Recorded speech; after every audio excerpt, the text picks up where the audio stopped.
Hello, welcome back to the Gibby O'Brien Halloween Extravaganza Spectacular, and it's video number 4. But I think, to make this quick, we're going to do video number 4 and video number 5 in the same video, because video number 4 and video number 5 are the same thing. Video number 4 is ranking. Is my top 10. Is me giving you my top 10 horror movies of the 2020s so far. And then video 5 will be going through those top 10 and picking the best kill from each entry. So what we're going to do is we're going to do 10. Then we're going to reveal its best kill. We're going to do 9, reveal its best kill. 8, its best kill. 9, 10, 11, 12, 13. You get it. You get it. And that's what we're going to do. So, for this video 4 and 5 of the Gibby O'Brien Halloween Extravaganza are combining to make one full video. Well, my top 10 horror movies of the 2020s so far, and then the best kill from each of those 10. We'll go 10, then its best kill. 9, its best kill. 8, its best kill. 7, its best kill. 6, its best kill. 5th, its best kill. 4th, its best kill. 6th, 3rd, its best kill. 2nd, its best kill. And then we'll end with number 1 for horror movies of the 2020s as my favourite. And then we'll end with my favourite film of the 2020s so far. And its favourite kill. And its best kill. Obviously, these are all the top 10 of my opinions. The best kills from each of the top 10 are my opinions. So, let's get on with it. Let's get on with the final 2 episodes of the Gibby O'Brien Halloween Extravaganza / Spectacular, which is taking place and both videos are being filmed as one giant video. So 2 in 1 today.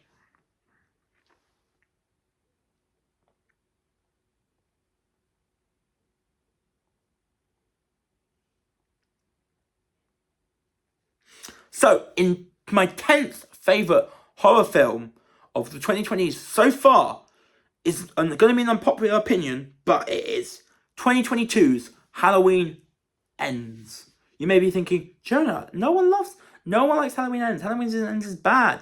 Halloween Ends is not that bad. There was Halloween films that are worse than Halloween Ends. I watched Halloween Ends. I had fun with it. It was fun. That's all that mattered for me. All that mattered with Halloween Ends for me was that I had fun, and I had fun. It is a fine end to the Halloween 2018 trilogy, a film finally ended Michael Myers' life for good. It had some amazing kills. One we'll talk about when we talk about it. The best kill from the film, and Corey Cunningham is an overhated character who is hated because of what? Coincidence that he ended up becoming a new Michael? Or are you just salty that Michael wasn't in it enough? That's for you to decide, and then you can tell me. But yeah, that's why I have Halloween's in 10th, and if you don't believe me, if you don't agree with me, then that's fine. We all have our opinion. But in number 10, my 10th favourite horror film of the 2020 so far is Halloween Ends. And its best kill would be that of Terry, who gets a blowtorch to the face.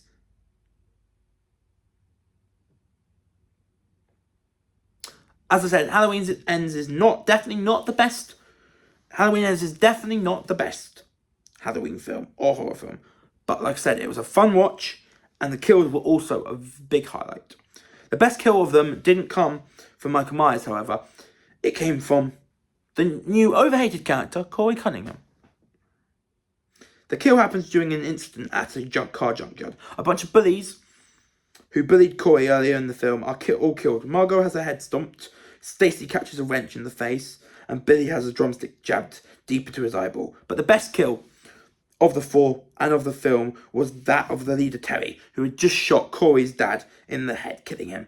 Gets a death worthy of his character. After Corey got Terry to lie on his back, he grabs a blowtorch and shoves it through Terry's head before powering it on, and then Terry starts screaming before the camera cuts away to the reaction of Margot. The kill is supposed to be more brutal than it actually was. This allows viewers to let their imagination run wild with the kill. You could say Terry was a pumpkin that was carved and then lit with brutal fashion.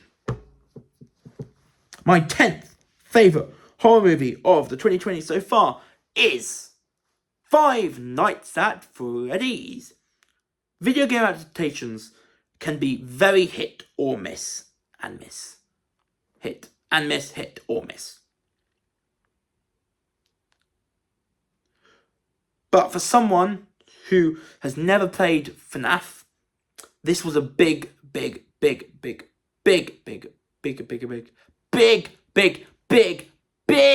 surprise on how good it was for a video game movie, despite not knowing the lore of the game of the universe. The FNAF characters were great, and both Josh Hutcherson and Matthew Lillard gave stellar performances as Mike and Mr. Serial Killer. And obviously the main killer of the whole film. The film is filled with decent scary kills, creepy scenes with creepy-ass animatronics, the FNAF characters, who are tremendously played by experienced stunt performers. The best kill from Five Nights at Freddy's is that of the character Max, who is chopped in half through shadow by Freddy Fazbear's body. The FNAF animatronics in Five Nights at Freddy's are deadly, and the best kill in the film shows that to a T. The kill in question involves the character Max, who is a very nice character, but even nice characters aren't safe in horror movies. After her brother and his goons break into Freddy Fazbear's pizzeria and are killed by the animatronics, it is Max's turn. When she is lured to a room by a kid's voice where Freddy Fazbear is standing still, and after approaching the animatronic, she stares through a gap in the body before being pulled through by hands and chopped in half by the waist. But with the film being PG-13, the kill was only shown through shadow. However, that doesn't take away from the kill, because it was shocking and sudden.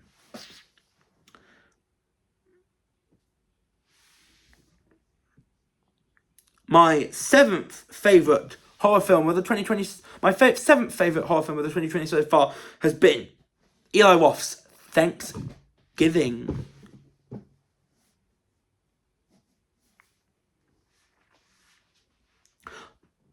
Thanksgiving is a horror movie based on a trailer with the same name made for a 2007 film called Grindhouse. It has incredibly bloody kills, a great story, plus a great performance from the final girl actress and Mila Manheim, known for the Disney Zombies trilogy, soon to be 4 films with Zombies 4, Dawn of the Vampires.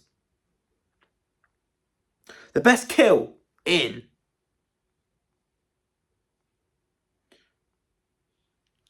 Thanksgiving for me is that of the character Kathleen. Like I said, Thanksgiving is a film based on a fake trailer from the 2007 film Grindhouse. It's a really good movie, and it's filled with some decent kills. But the best by far was saved for the cat Kathleen, who was killed in crazy fashion. The killer of the film knocks out Kathleen before cooking her alive in an oven. But the fun doesn't end there, as later in the film, during the final act, all the alive characters are sat at a dining table with dead bodies when the killer comes out with something on a plate covered by a metal cover, and you think the killer has a turkey under it, and that is what it is. But instead of a normal turkey, it is revealed as Kathleen's cooked body stuffed like a turkey during Thanksgiving, which tops the kill off.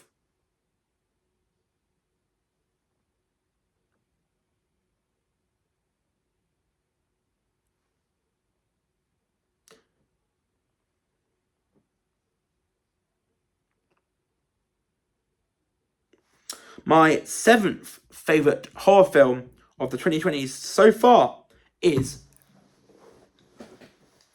the horror take on one of the greatest films of all time, Back to the Future. It is Totally Killer.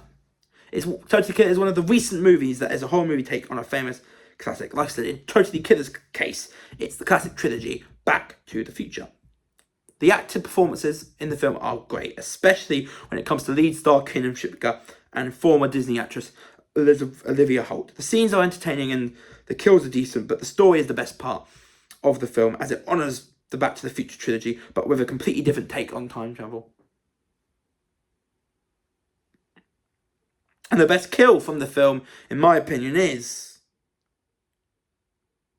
Chris Dubasage, who was teared apart by a carnival spinning machine.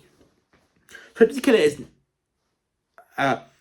Totally Killer has some, like I said, Totally Killer has some great kills. It is the kill of the main villain, Chris Dubasage, which is the best kill from the film. The film deals with time travel and takes place mainly during a murder spree in 1987. In the murder spree, the killer is revealed as Doug Summers. A new murder spree starts in present day when the main character's mum is killed by a new version of the 1987 killer. And at the end of the film, the killer is revealed to be Chris Dubasage. After the confrontation with Chris Dubasage, the main character Jamie takes care of him in brutal and quick fashion by kicking him into the side of a working spinning machine carnival ride, which causes his body to be obliterated into a splatter of blood. My sixth favourite horror film of the 2020s is Freaky. Freaky joined it was before Totally Killer, but in this video it joins Totally Killer on this top 10 list as a horror movie take on for classic. Freaky is a take on this time. Freaky is a take on a classic film, Freaky Friday. It's basically a perfect movie. It's got great kills and characters, but it's the performances that take the cake. Kathryn Newton, Vince Vaughn, Celeste O'Connor, Misha Osorovich, and Uriah Shelton all put in stellar performances as the killer, the butcher, main heroine Millie, Nyla Jones, Josh Detmer, and Brooke Strode, respectively. My favourite kill from Freaky is Mr. Bernardi, who is sawed in half through a table saw. Freaky, like I said, is a great horror take on Freaky Friday, and its kills are a highlight. However, when it came to choosing the best kill, it was really difficult because most of them are really good. But in the end, I decided to go with the death that made the biggest impact on me. We had a bottle shoved down and then smashed into her throat. We had a character hung on a deer antlers. We had a racket splitting in half and put through her temple. And we had a cryogenically frozen body smashed into tiny little pieces. But the kill I chose was that of the character, Mr. Bernardi, played by the incomparable Alan Ruck. After telling off main character Millie, now the butcher, in Millie's body, visits Mr. Bernardi's classroom after the end of school, and after a little fight between Mr. Bernardi and Millie knocks him out and then turns on a table saw before shoving Mr. Bernardi headfirst through it, sawing him in half. My fifth favourite film of the 2020s so far is Scream 6, the sixth entry of the Scream franchise. The sixth film, I watched this when it first came out in a double feature alongside Scream 5, which, just like Scream 6, great.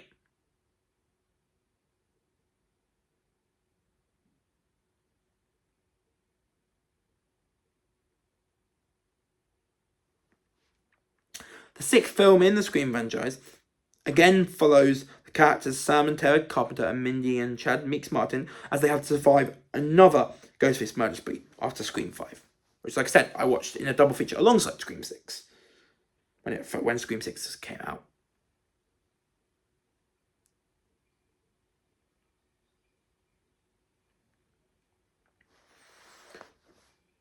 Joined by new characters, and both Gail Weathers and the returning Hayden Panettiere, who played Kirby Reed in Scream 4. The film has a decent story. The killer reveals are okay, and the kills are mostly exceptional and bloody. But it's the performances of Melissa Barrera, Jenna Ortega, Jasmine Savoy Brown, and Mason Gooding as the four main characters that makes Scream 6 very watchable. And my sixth and my fifth favourite film of the year, of the decade so far, the 2020s so far. The best kill? is Anna Kyoko, who fell down many stories of a building from a ladder before breaking her neck. Scream 6 took a different approach when it came to the film's plot. It's still about Sam, Tara, Mindy, and Chad facing off against Ghostface, but it's now in the bustling streets of New York instead of the streets of Woodsboro. And the best kill of the film takes advantage of the new setting. Sam, Tara, Chad, Mindy, Annika, and Quinn are in Sam's apartment hanging out when Ghostface enters the picture. After a chase around the apartment, Danny, Sam's love interest, takes a ladder and manages to create a bridge from his apartment window to Sam's apartment window, while Mindy is trying to stop Ghostface from coming through a door. Sam and Mindy make their way across to Danny's apartment, but an injured Annika isn't so lucky. Because Mindy let go of the door, Ghostface is able to get into the room and then stands in front of the ladder and starts to shake the ladder while Annika is on it. And he manages to unbalance the ladder, which causes Annika to fall and break her neck, killing Annika instantly. While some of the kills in the film had way more blood, Annika's is bloodless yet effective, out of nowhere and ultimately shocking. My fourth favourite film of the 2020 so far is the second film in the Terrifier trilogy. It's Terrifier 2, and I'm really excited to when I am able to watch. I can't wait to watch Terrifier 3. But for now, I'm happy I've watched Terrifier 2, and it's my fourth favourite horror film of the decade so far. It's the sequel, like I said, it's the sequel to 2016's Terrifier. Terrifier 2 is a huge step up on the first film, quality and quantity. Better characters, a better story, and better kills, except one infamous kill from the first film. Sienna is a badass throwing a go, and Art the Clown is up to his old shenanigans. And like I said, I can't wait to see Terrifier 3. And I can't wait to see what Terrifier 3 has on offer. I'm so excited after I've heard so many good things about Terrifier 3, and when I am eventually able to watch it, I can't wait. The best kill from Terrifier 2 is that of Ali, who was mutilated by Art the Clown. Each Terrifier film has glorious hell kills, but each of them has one big set piece kill. And after Terrifier in 2016 had the audacity to have a character get sawed in half while naked using a handsaw, Terrifier 2 had to try and have a similar audacity, and they did exactly that. Terrifier 2's Ali was a friend of the main character of the film, Sierra, played by Lauren Rivera. But round about halfway through the movie, Ali is at her house serving candy to kids on Halloween. We're on to kids on Halloween, and we're filming this video on Halloween. Maybe Art the Clown will come to our house and kill us. Yeah. Art the Clown is deadly. We're lucky he's not real. Continuing on with the best kill from the film. When she opens the door a third time, on the other end of the door is the antagonist of Terrifier, Art the Clown. And after repeatedly opening the door, Art makes his way into Ali's house and attacks her. Ali is slashed, scalped, dismembered, and has her skin ripped off. Then Art the Clown pours bleach and salt onto Ali's significant wounds. Finally, Ali's mum discovers her somehow still alive body and sees Art rip the rest of Ali's skin off from her destroyed corpse. There are so many levels to this kill that makes it better than the handsaw kill from the first Terrifier film, and the best kill, in my opinion, and the best kill in this film, in my opinion. My third favourite film of the decade so far is Fear Street Part 2, 1978. We go to bed. See you in the morning. Right? The second film in the Fear Street trilogy that follows one of the Shadyside murder sprees mentioned in the first film. A murder spree in 1978 at a summer camp. The kills were brutal. Right, what time can I wake you in the morning? Don't know. Well, you've got a shower, you've got a pack, and you've got to help me with I some showered jobs. today. Okay, you've got a pack, you've got to help me with... I showered 2 days in a row. Very good. You've got to help me with some jobs and pack. Okay. What time do you want waking? 7? Oh, for fuck's sake, I'm not waking up that early. Okay, whenever you wake up. Okay. Okay, back to number 3 on this list. On the top 10 on the list for my top 10 2020 movies of the 2020s so far. Fish Street Part 2, 1978. Like I said, it's the second film in the Fish Street trilogy that follows one of the shady side murder sprees mentioned in the first film. A murder spree in 1978 at summer camp. The kills were brutal. The camp killer was called the Camp Nightwing Killer. Is incredible, and Sadie Sink, Emily White, and Ted Sutherland lead the film perfectly as Ziggy Berman, Cindy Berman, and Nick Good, respectively. The best kill from Fish Street Part 2 I mentioned when I ranked the kills in the Fish Street trilogy, and that is Gary. If you missed how Gary got killed, listen carefully. After Fish Street Part 1, 1994, final act. After the Fish Street Part 1, 1994, final act kills of Simon with an axe to the head and Kate with a bread slicer and cake. I was expecting big and gory kills, and we most certainly got that. But when it comes to the best kill, simpler was the way it went. Gary, played by Drew Scheid, Oscar from Halloween 2018, was one of the Shadyside camp counselors during the Camp Nightwing massacre of 1978. And just like the other Shadyside camp counselors, the Camp Nightwing Killer disposed of him, but in the most simple way. Near the end of the film, Gary and Ziggy Berman, played by Stranger Things' Sadie Sink, must use a rope to pull up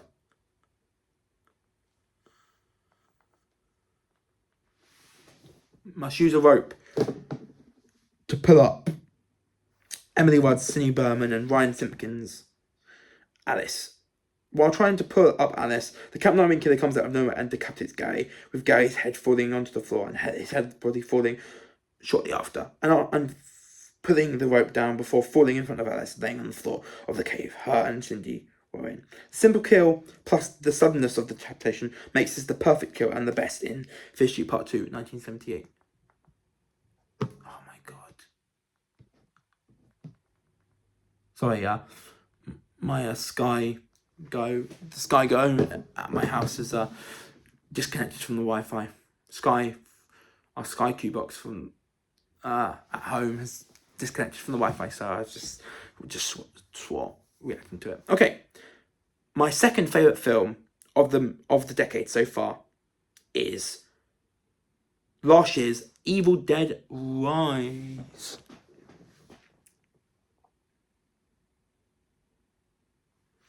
I have not watched any of the other Evil Dead films, but I decided to give Evil Dead Rise a watch, and I'm glad I did.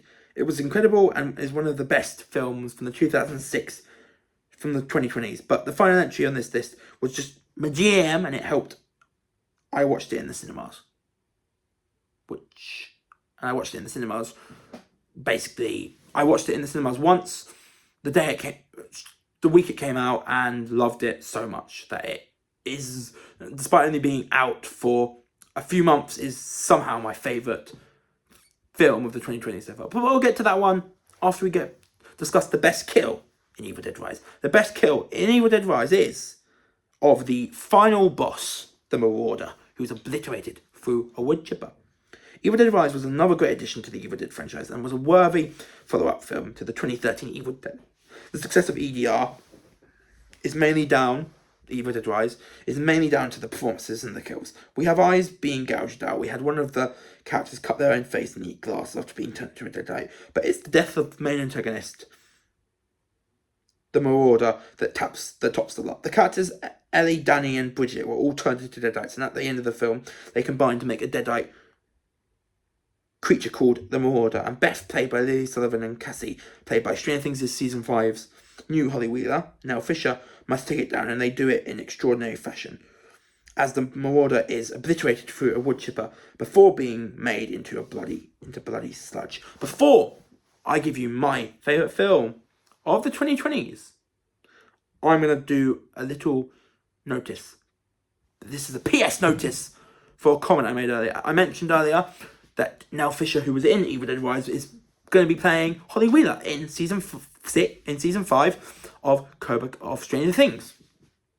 And my PS is, I am very excited, and my PS is, I'm very excited to see what Nell Fisher brings to the Stranger Things in season 5 as Holly Wheeler. And from set photos, it looks most certainly like she will be very close to Vecna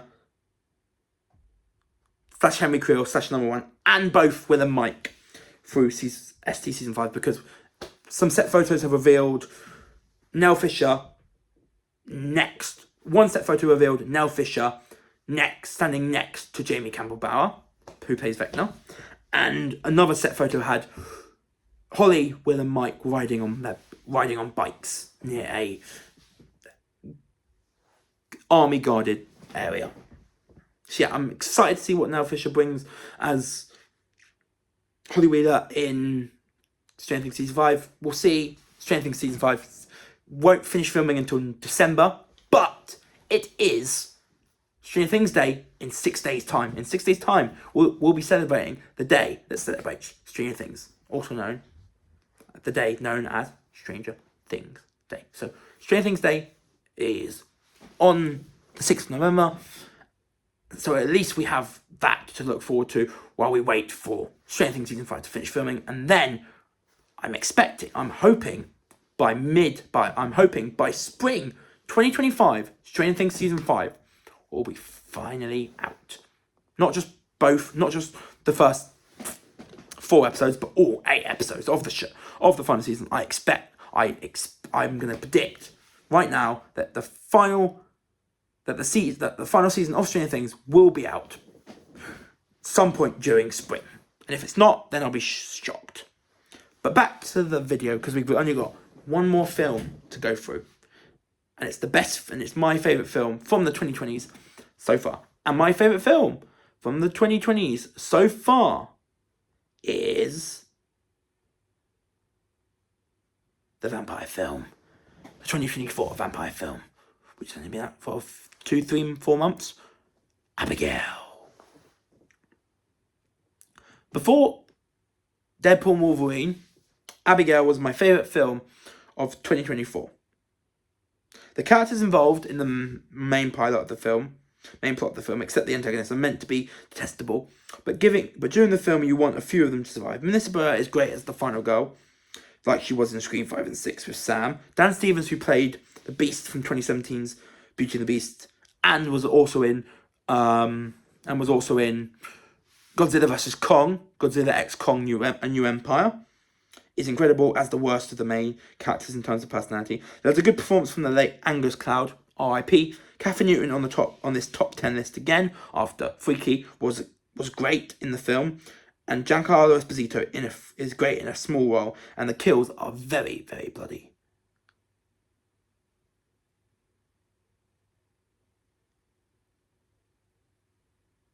And the kills are very, very bloody. The best thing by far in this film that makes it my favourite horror film of the 2020s so far is the performance from Irish 15-year-old actress Alicia Weir, who I was introduced to through the most unlikely of sources, Matilda the Musical. She goes from Matilda the Musical in 2022 to Abigail. She goes from Matilda in Matilda the Musical 2022 to a vampire in Abigail 2020 to a vampire called Abigail in Abigail 2024. So she's... If you told me Mara Wilson would go on, Mara Wilson was the original Matilda. If you told me Mara Wilson, the original Matilda, was to go on to star in a horror movie, never would have believed you. She didn't, because she retired shortly after Matilda. But the fact that she went from a family-friendly film in Matilda to a horror film in a vampire movie, Abigail, is just crazy. And she's great in Matilda the Musical, don't get me wrong. But this performance in Abigail is one of the best kid performances I have seen in a horror movie. In terms of the horror movies that I've watched that have had a kid character, that have had a creepy kid character. Abigail, Alicia Weir, is 10 out of 10 performance, incredible. She needs more roles in the future. She's 15 years old. She's Irish. She's 15 years old. She's Irish. But she's already so talented. And she is the best part of this film. 100% easily. Like I said, she portrays the film's title character, Abigail, who in the film starts as an innocent 15-year-old girl before Alicia Weir steps up to the extreme when Abigail reveals that she's a vampire and the main antagonist of the film. Abigail for me was a perfect experience at the cinema, and I'm so happy I purchased the tickets when the film came out. And finally, the directors of Scream 5, 6 and 2019's Ready or Not, Radio Silence are also great as the directors of this film, and they continue their solid careers that started with the iconic VHS franchise. Evil Dead Rise. Oh, VHS franchise. Sorry, I read Evil Dead Rise after the VHS franchise. The VHS franchise.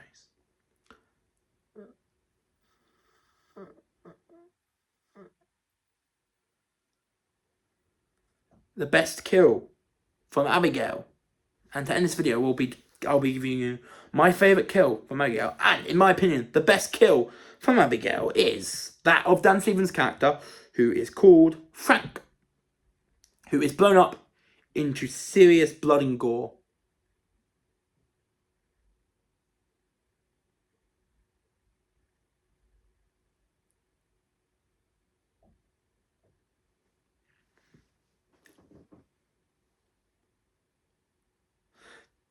There are some serious kills in Abigail. Lots of not just some serious kills in Abigail, some real bloody kills in Abigail. But when it came to choosing the best, it was between 3 kills which happened to be 3 blood explosions. Kathryn Newton's character exploded when turned into a vampire after and exposed by the sun, but before she was exposed by the sun and exploded, there was a very fun, cool dance sequence where Alicia Weir and Kathryn Newton had to perfectly mirror each other's moves while they were in 2 separate rooms filming the same dance. And then we had Giancarlo Esposito's character, who I forgot the name of, exploding after being stabbed in the back by Frank. But the best of the 3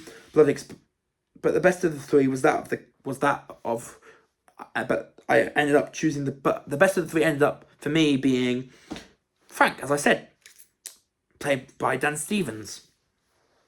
What makes this the best of the 3 for me is because even though it was just a simple explosion,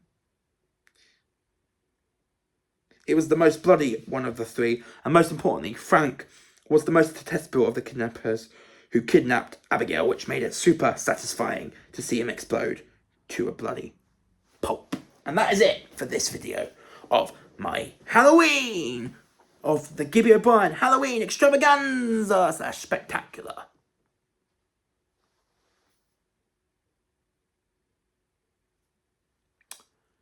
And that also means it's it for the Gibby O'Brien Halloween extravaganza / spectacular. Hopefully you've enjoyed this Halloween, these special Halloween videos. Subscribe to my channel and click the notification bells. And click the notification bell to catch up with future videos, to know when future videos get released. Until my next video, and until the next time on Gibby O'Brien, I've been your host, John O'Brien, and have a happy rest of your Halloween. I'll see you later. Bye. Sorry. I'll see you on the flip side. Bye. Oh, and also, one more thing. I'm just going to quickly show you. This is my little Halloween costume. I've got a Hellfire Club shirt, and I've got a denim jacket, and I've got a cool pair of khaki trousers. I am dressed up. I've done my best job to look like Eddie Munson from Stranger Things. Rate if you like the costume, rate it, please. And I'll see you next time for another video on Gibby O'Brien. And like I said, have a happy rest of your Halloween. And please rate this attempt at an Eddie Munson costume without the crazy hair and with, khaki trousers instead of, the trousers that Eddie wears. But see you next time for another video on my channel. Peace.